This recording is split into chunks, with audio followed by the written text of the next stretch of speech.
Good evening, everyone. Welcome to the lead providers training session today. And today's session will be led by Lynn Philpott. And my name is Das Noble, and I'll be assisting along the way as well. We're going to give a couple of more minutes for the rest of the folks to join, and then we'll get started. So hang tight, and we'll be back soon. All right, thank you for waiting. And looks like we have a lot of folks joined, and we'll get started in about 10-15 seconds. So Lynn, if you are ready, we can go ahead and get started. Okay, thanks. Yeah, I'm ready. Again, everybody, good evening and welcome to our lead provider portal training. My name is Lynn Philpott. I'm the licensing business technology specialist here at EEC. You've already heard from Das Noble. He's our project manager for lead, and we also have with us Andrew Epic. He's the director of field operations policy. So together, the three of us will take you through our training tonight. We're going to be presenting and demonstrating a variety of features of the lead portal during our training. If you have any questions during the training, please post them in the questions section over to the right of your screen. We're going to have a Q&A session at the end of our presentation, and we'll hopefully be able to get to all of the questions that you post. This is our agenda for our training tonight. First, we'll show you the training schedule because we will be offering this training several times. We're going to talk about how to get a lead provider portal account if you don't already have one. We'll show you how to navigate the lead provider portal homepage, how to start a transaction in the portal, how to submit a transaction that you've created in the portal to EEC, how to navigate to existing transactions that you've already submitted to EEC in your portal so that you can reference them and add information if you need to. There's a little bit of information that you can add after you submit a transaction, and we'll talk about that as we go along. We'll talk about things that you should be aware of after submitting your transactions, and then we're going to have our Q&A. This is our training schedule. We will be offering this training for group and school age and residential programs this week. But for family child care, the training is going to be offered 5 different times. Obviously, we're offering it tonight and then again on November 10th, which is this coming Saturday morning in English. So if you have any friends that were unable to make this session tonight, we do have another session in English on Saturday. We're also going to be offering it on November 6th in Mandarin, on the 13th in Spanish, and on the 15th in Portuguese. For any providers that are unable to make one of our scheduled sessions, we are recording the sessions, so they'll be able to watch it at their convenience if they're unable to make one of the live sessions. Okay, so the best way really to learn about the portal is to see it live. So we will be doing a walkthrough of the functionality as I talk about it tonight. But the first thing that we need to understand is how do you get a lead provider portal account if you don't have one? Both FCC providers and assistants are able to have lead provider portal accounts. And if you don't already have one, please contact your licensor.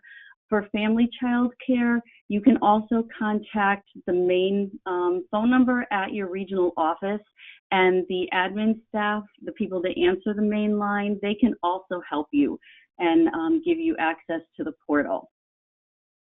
Your username in the portal is the email address that we have on file for you, and after your portal account is set up, you'll receive an email with a link for you to set up your password.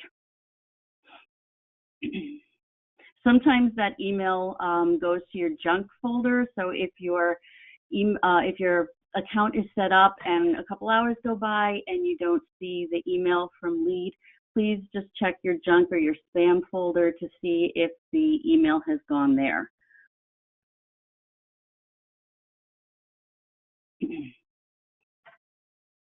Okay, so let's take a look at what Lead looks like when you actually log in. So you've received your email and you set up your password, and then you log in. What happens after that? So when you log in, this is what your home page is going to look like. And there's a lot of information on this screen. If you've used Lead in previous releases, you'll notice that the home page looks a lot different, and that's because we have a lot of new functionality in Phase 3. But I'll point out some important areas that you should be aware of. Up at the top, it says welcome, and your name should appear here to show you that you've logged into the proper account. The button to log out is over here, all the way over to the right. A little bit further down, this section called Important Information. This is an area that EEC will use to convey whatever important information is timely, just notices that they want you to be aware of. Right now, there's information in here about BRC changes and fingerprinting, but this information will change over time. So as you log into the portal each time, please reference this area so that you can be kept up to date on any notifications that EEC is trying to send your way.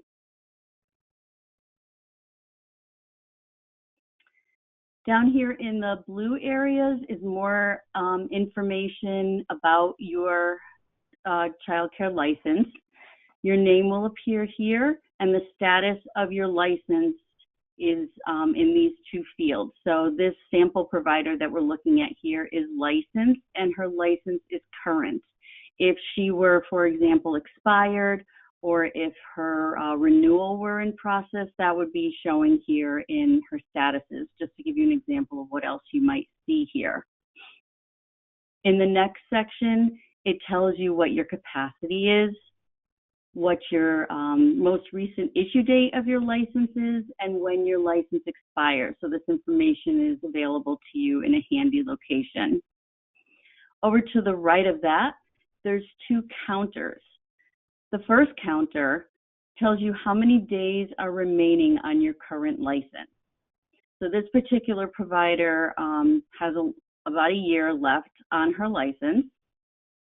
And then the second counter tells you how many days are remaining until her renewal application is due in EEC's office. This counter right now says not applicable because she's not very close to her renewal time. But once she's about 4 months away, that's when this counter kicks in, and it'll start to tick down just to let her know that her renewal time is coming up. This counter will not be exactly the same as the number of days remaining on her license, because EEC expects, as you know, for her renewal application to be received in the office 30 days prior to expiration. So this counter will be 30 days less than the days remaining on her license. Another important area to be aware of on the home page is this area right here that talks about support tickets. If you're using the portal and you have any technical issues, we ask that you submit a support ticket so that the technical team is not only aware of it, but so that they can help correct it for you. So there's also a link over here to the technical help desk, and if you click here or here, it takes you to the same place. So I'm just going to click briefly here so that you can see what happens when you need to submit a technical help desk ticket. When you do, you come to this screen. It says create new ticket and I need assistance with. So there's a drop-down list of the different topics that you could submit a ticket about. So let's say you were trying to submit a transaction and you're having some difficulty. So you choose your topic and then just click continue. And then there's some more boxes for you to put information in. Anything with a red star is a required field. So we need a subject, and a description of the problem. If you do have to submit a ticket, please try to give us as much information as possible. If you have a transaction number, that's helpful. If you've seen an error message, it's also very helpful to include that in your original ticket so that the technical team has a chance to do some research on your problem before they reach out to you. It'll help to get your problem resolved more quickly. So once you've filled out the information on this screen, you just click Submit Ticket and it comes right to EEC's technical team. Over on the left, if you click All Tickets, it's just a record of all the tickets that you've submitted to EEC. And then if you click on Close Tickets, it'll show you all the tickets that you've submitted that have been resolved, just for your records. So we're not actually going to submit a ticket right now. We're going to go back to our home page.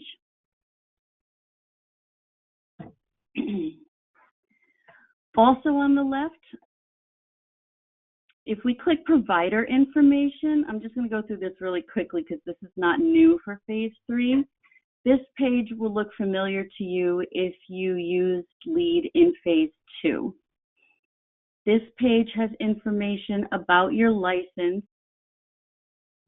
You can click on these sections to see information about your address, your program, about you.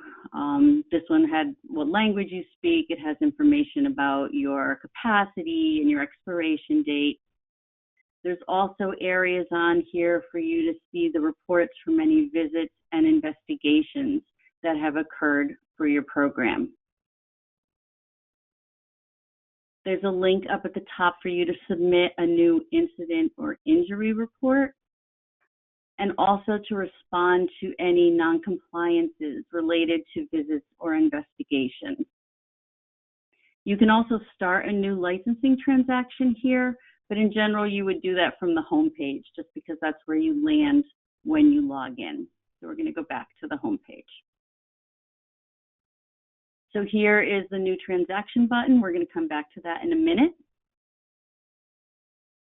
You can also submit an incident or injury report from the home page by clicking over here. This link lets you notify EEC about any assistants that are working at your program. If you're an assistant and you log in, you can also let EEC know about any providers that you work with. This link is the same as the button that was on the page we were just on if you need to respond to any non-compliances for visits or investigations. You can click here and it will take you to the page that lets you do that. Down at the bottom of the page is a resources area. This is a list of links to helpful locations, either on our website, or on external websites with information that we thought would be helpful to you to kind of gather all in one place so you don't have to go searching around the internet for this sort of information.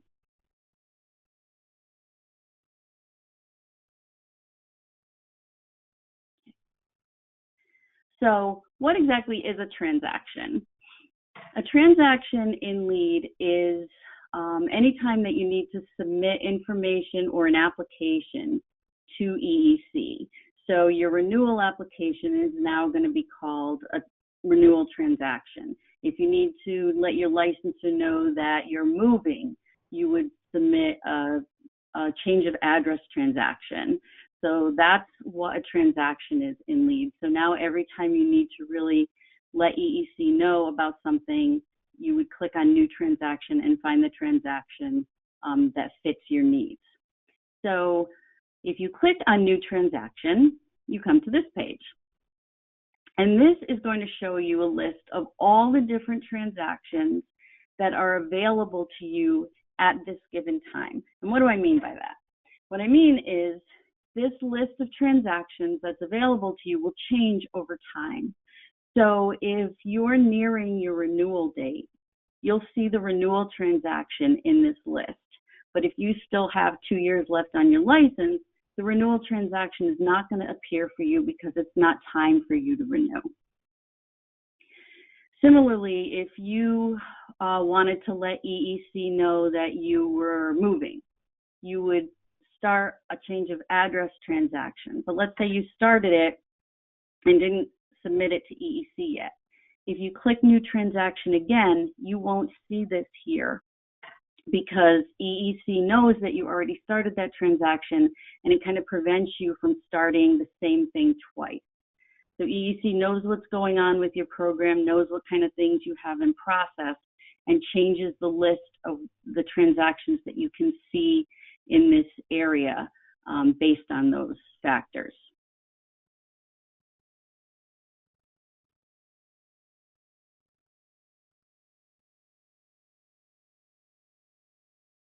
Down on this area of the page is the list of all the transactions that are relative to your program.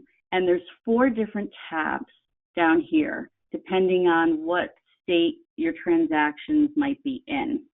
The first tab is called the Draft or Unsubmitted tab. Those are transactions that you've started, but you haven't quite finished or submitted to EEC yet. So this is the one that we're going to talk about now, and we'll work on the other 3 in a little bit. So this provider actually does want to submit her renewal application, and she started filling it out a little while earlier so that it was going to save me some typing while I did this presentation. So if you started a transaction and you saved it to finish later, this is where you would come to find it so that you could finish it and submit it to EEC. You would come down to My Licensing Transactions in the Draft tab, and you can see any transactions that you're still working on. So this tells you what type of a transaction is. This is a renewal transaction, and this transaction ID is the all-important number. So to get back to our transaction, we're just going to click on this blue number, and that's going to bring us back into our transaction. It'll bring you back to the point where you left off so you can finish your transaction. But we're going to go back to the beginning. So if we were just starting our renewal transaction now, this is where we would come to the instructions page. All transactions start with an instructions page. The one for this renewal transaction, as you can see, is kind of long. Some of them are shorter.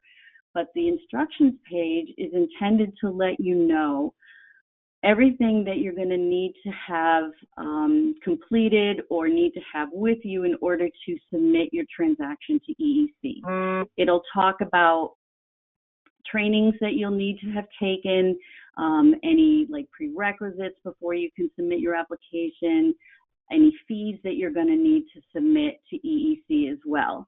So we recommend that you really take a few minutes to go through the instructions page and read them and gather everything that you need before you start to fill out your transactions, just so that you have everything ready.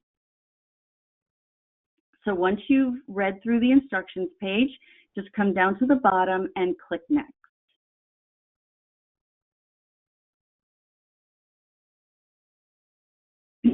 So this is our first page where we would need to start to fill out information. All the rest of the pages in the transactions work the same way. There's fields that have to be filled out. Anything with a red asterisk is a required field. And then there's a progress area on the right that'll show you how many more pages you have to fill out and where you are in the transaction. On this renewal transaction page, you'll notice that a lot of the fields on this page are grayed out and I can't type in them. Things like your name, your street address. So it's important to know that in Lead Phase 3, if you're submitting a renewal application, you cannot also at the same time notify EEC of a name change or a move. If your address is changing or you need to let us know that your name is changing, you have to do that through a separate transaction. A renewal transaction is only to renew your license. So that's why these fields are grayed out and you can't type in them. The current license capacity is also grayed out, but if you want to change your capacity as part of the renewal, you can do that. You would just select the new capacity in this area. You can update your contact information, such as your email address and your phone numbers, the languages that you speak. We would need your PQ number and your PQ expiration date. And then we go on to the next page.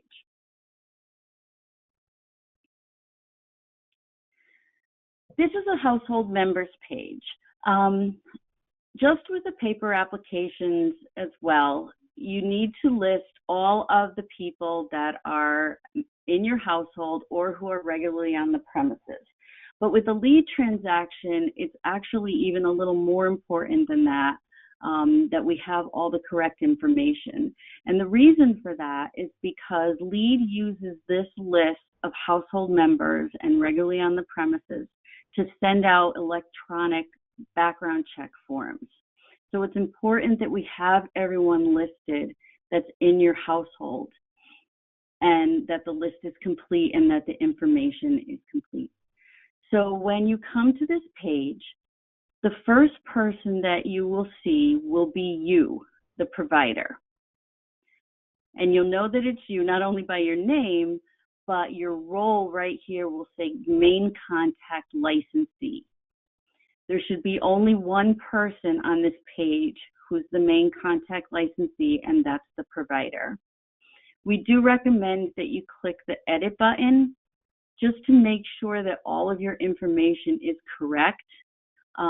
Since we're new, whoops, sorry about that. Lead does not have your date of birth in the system, so this field will be blank. So we ask that you fill out your date of birth. Please make sure that your email address is correct, because this is the email address that we're going to mail your background check form to. So we really need to have a proper email address for you. The relationship is yourself, and then the number of hours that you're home during childcare hours. So you can fill that out. Down below that is an effective date field. So you are obviously the provider, so you would just leave this filled out. This effective date is the date that the person whose record you're working on became a member of your household or became regularly on your premises. If you don't know the exact date, that's okay. But if they're a current member of your household, it just needs to be a date in the past so that lead knows that they're a current household member. And then just leave this checked off that says that they're a current household member and click Save. If you need to add a new household member, so you see that your new baby is not listed here, or your teenage son is not listed on here, and he's going to need a BRC form sent to him, you click right here where it says Add Household Members, and a blank screen will come up, and you would fill this form out for him. So you would choose a role, either regularly on the premises or household member, and then to just fill out their name, date of birth, email, and the rest of the form. Now for the email address, ideally each person would have their own email address. If you're filling this out for a child who's between ages 15 and 18, we do need their email so we can send their BRC form. But if they are a minor, please enter a parent or guardian's email. You can share email addresses. So if you and your husband share an email address, it is okay to put the same email address for more than one person here, even if they're not a minor.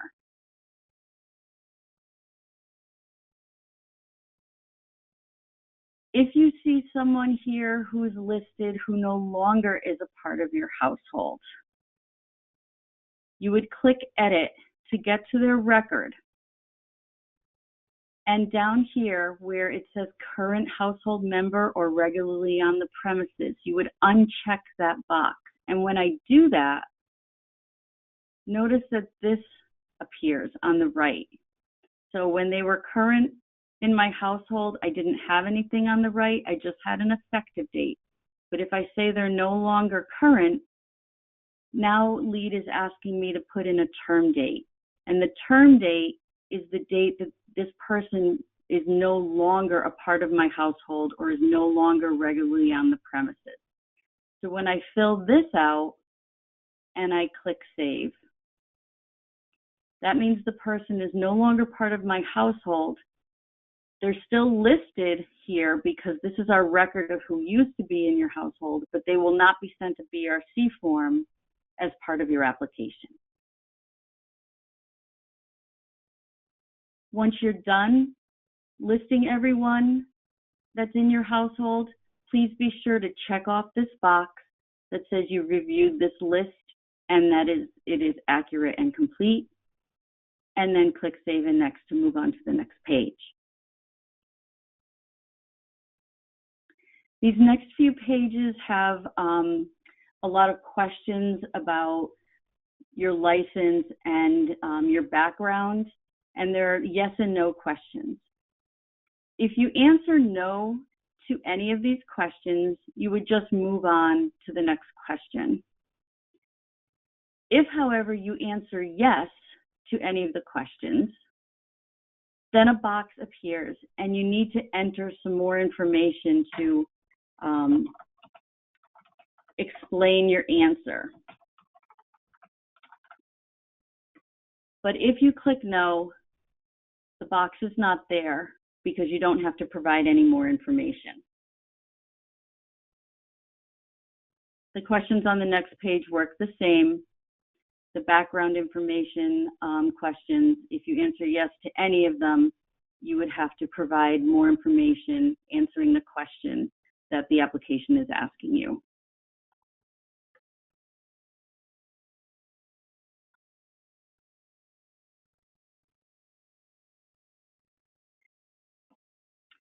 Okay, so now we're on the training information page. This page is different depending on what type of transaction you're trying to submit to EEC. So this is a renewal and it's asking for just the trainings that apply to a renewal. The first question is about a food program, and then the rest of the questions ask if you've already taken the trainings that EEC is requiring for renewal. If you answer no, you can move on at this point and submit your transaction, but please keep in mind that you still would have to take the training and submit your training certificate to EEC before they'll issue your renewal license. If you answer yes to any of the trainings, a date box appears. And the transaction is requiring at this point that you put the date that you have taken the training. So obviously, if you answered no, it's not going to ask for a date because it knows you haven't taken the training yet. But if you answered yes, you do have to put the date in at this point.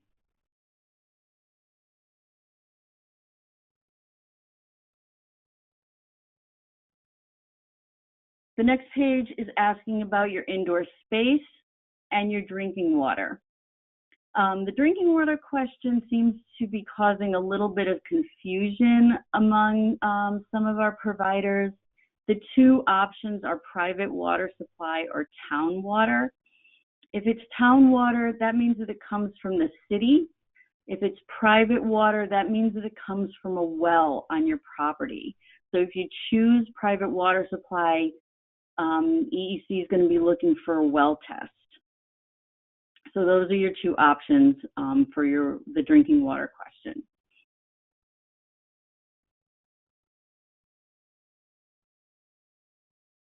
And now we're on the attachments page. So we're getting near the end of the transaction.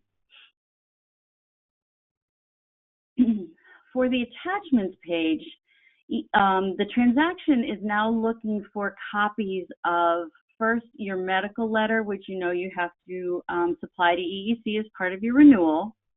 And then it's looking for copies of your training certificates for the trainings that were listed a couple of pages ago.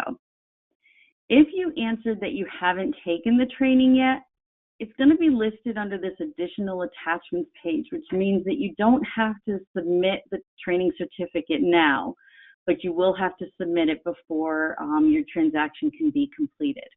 But let's say we're ready to upload a training certificate. How would we do that? So if we want to submit a training certificate for Module 2, we can tell by our status that we haven't attached anything for this training certificate because it says it's unsubmitted. Earlier, I had attached my medical letter, so I can tell that it's been submitted here because my status says submitted. But I haven't done my Module 2 certificate. So to upload it, I'm going to click on this paperclip icon right here. When I click there, this screen comes up so that I can attach a file. There's a place to put in an expiration date, but our training certificates really don't expire. I mean, first aid and CPR will have expiration dates, but you don't have to put in an expiration date here. And the other training certificates, you don't have to worry about that either. So that is an optional field. So we want to select the file that we want to attach. So we come to this blue Select Attachment button and click it. So you need to have the copy of your training certificate on your computer or on your phone, whatever device you're using to submit your transaction. So you click that blue button and you find the file on your computer. You can either click it once and click Open, or you can double click the file name. Either way, you'll get to the same result. When I do that, now I can see the name of my file next to the Select Attachment button. But we still have 2 clicks to go. After we see the file name, we click Upload. After we do that, we get a red message that tells us to click the Save button. That's our final step here. So if we click Save, we do that, and we can see that our file status has now been changed to Submitted.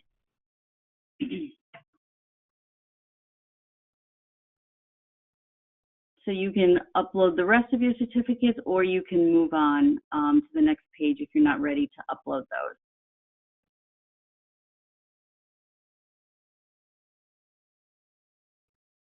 The final page of every transaction is the summary and submission page. This page lets you review all of the information that you've entered during the transaction to make sure that it's accurate and complete. It's important to review this because once you've submitted your transaction, there's very little that you can come back and change. So take a look at it, please. Make sure everything's okay. If anything needs to be changed, you can click over here to go back to the page that you need to edit this information, because it is still changeable at this point. But in our case, everything looks good. So we're just going to scroll down to the bottom of this page to the Terms and Conditions area. So please read the Terms and Conditions. It says that you've read and understood the application and that all of your answers are correct to the best of your knowledge. You need to check this checkbox off, and then you can click I agree, submit. When you do that, your transaction has now been submitted to EEC. You'll get this little success box letting you know that the transaction has been successfully submitted, and you can close that out. So when we come back here on our home page, if you remember, our transaction was in the draft status before, but now I don't have any transactions in draft status.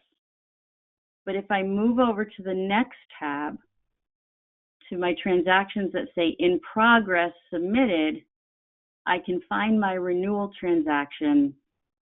So now it has been submitted to EEC. But what does that really mean? So it's been submitted to EEC, but what happens with it? Well, let's talk about these statuses.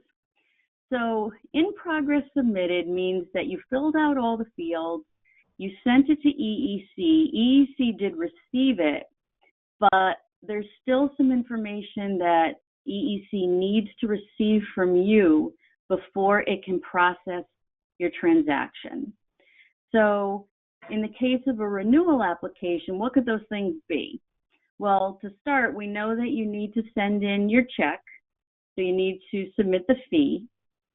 Also for a renewal, if you remember from the paper applications, there was that page towards the end called the tax certification page.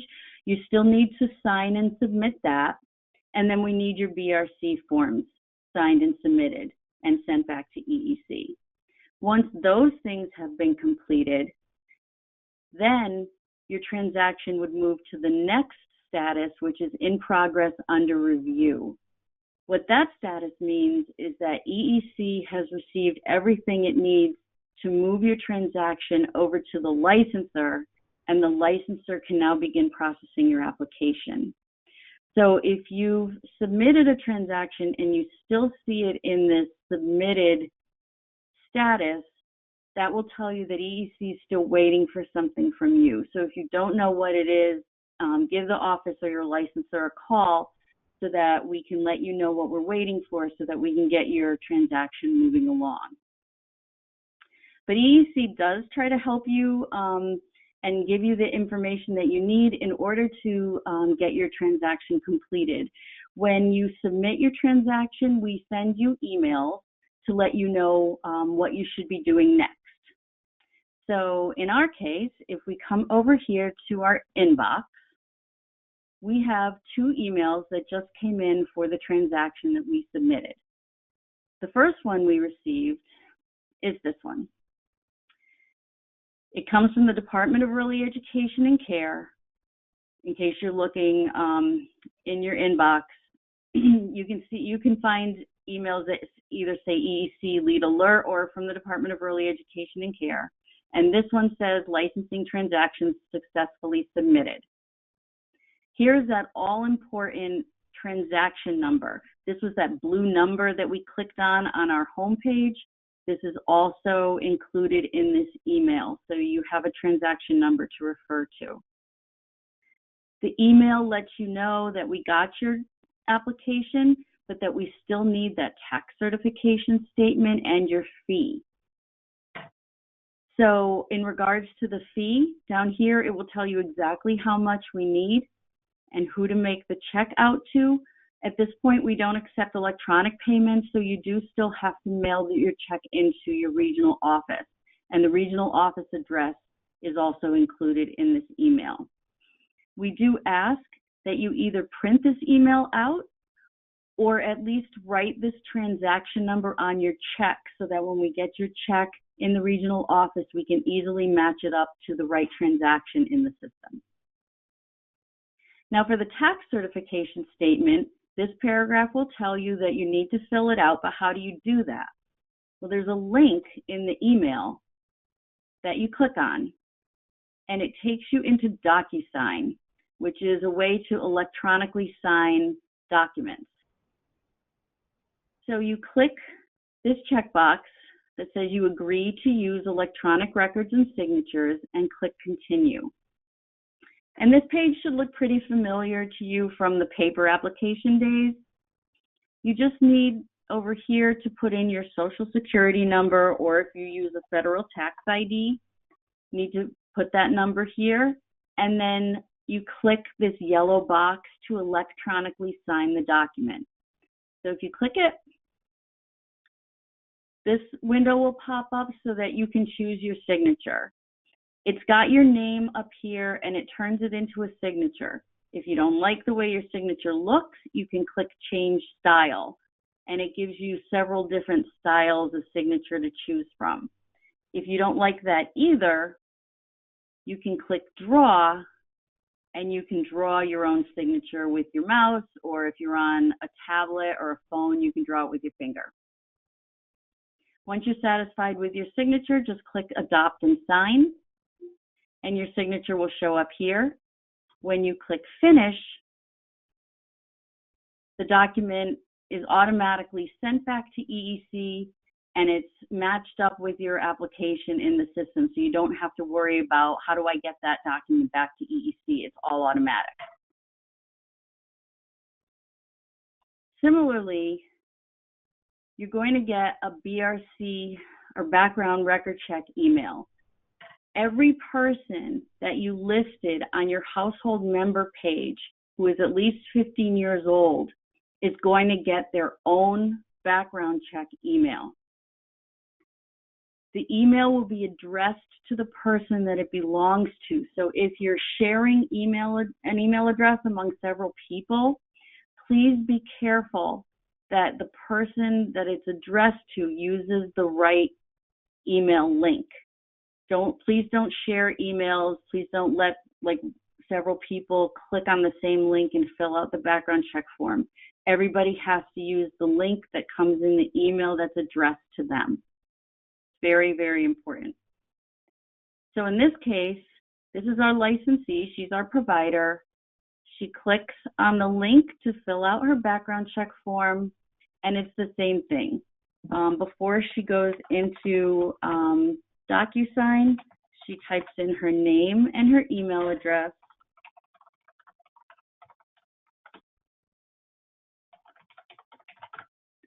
And clicks begin signing. Just like before, she has to click the box to agree to use electronic records and signatures and click continue. So this is if you haven't seen it yet, this is the electronic version of the background check form. All the fields in red are required fields. If a field is required and it does not apply to you, you are able to fill it in with N/A for not applicable. So this particular area is for aliases and maiden names. If these don't apply to you, you can just put not applicable and move on. Here is where you would type in the last 6 digits of your social security number. It's very important that you put 6 digits of the social. You'll notice that this is a red field, so it is a required field. But what if you don't have a social security number? If you go to the next field, it says check here if you've never been issued a social. If you check that checkbox, this is no longer a required field. So this form can be filled out by people that don't have socials as well as by people who do.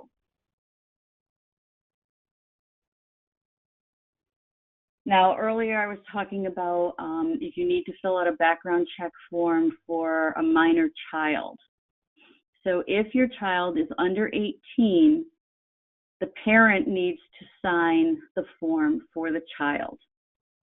So when you click here to sign it, the child's name is going to show here, and it's going to show in the signature, but it has to be signed by the parent. So to change the signature, you would come up here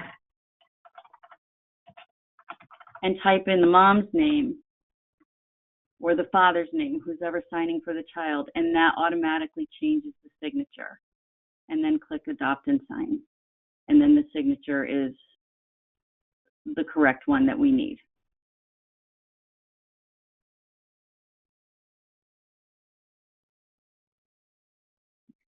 So then once you've filled out those several items, your transaction would then move to under review.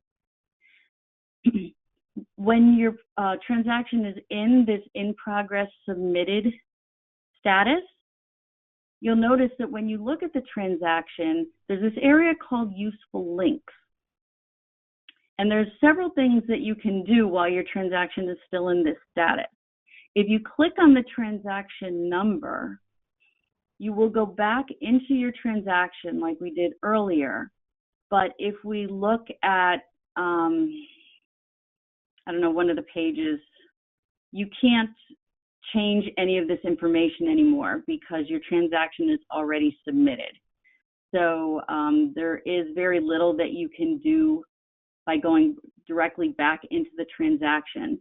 But if you needed to add a new household member, you are able to go back into your transaction and add another household member that you may have forgotten about by clicking this useful link. If somebody in your family didn't get their background check email or deleted it by mistake, you can re-request that the background check emails get sent. If you click on this link, a list of all the people that should be receiving background check emails will show up for your program. You click on the person that you need the background check email for and then click send notification, and EEC will resend the background check email.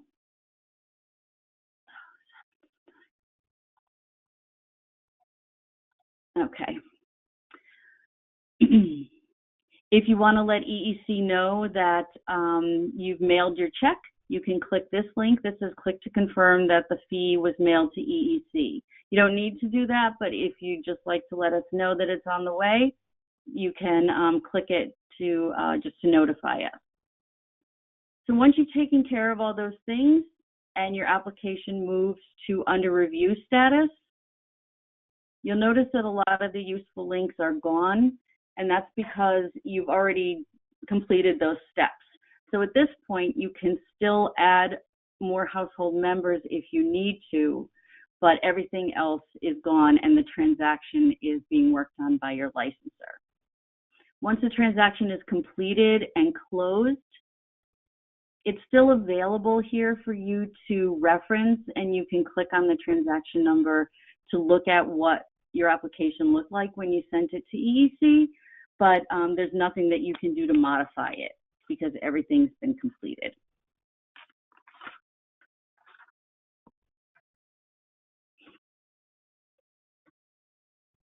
Okay. So, okay, so we're actually kind of jumping around the slides a little bit, but one thing I forgot to mention was when you get, we're going to move backwards a little bit. When you get the email that sets up your portal account, the link in that email can only be used once, and it's just to set up your password. But to log into the portal, this is the web address that you would use to log in all the rest of the time. So we recommend that when you go here the first time that you bookmark it so that you have it available to you whenever you need to go back in to the portal to process a transaction or to check on a transaction or to look at visits or something like that.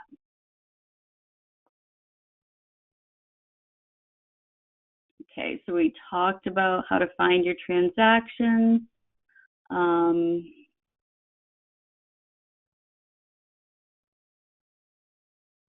Oh, okay. One thing I forgot to mention was I was saying that when you have submitted a transaction, there's not a whole lot of things that you can change after submission.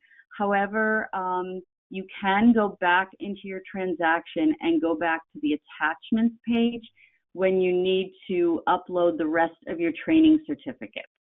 So even though your transaction is submitted, you're still able to come in and make changes to this page so that EEC can receive the rest of your training certificates and move on with your application.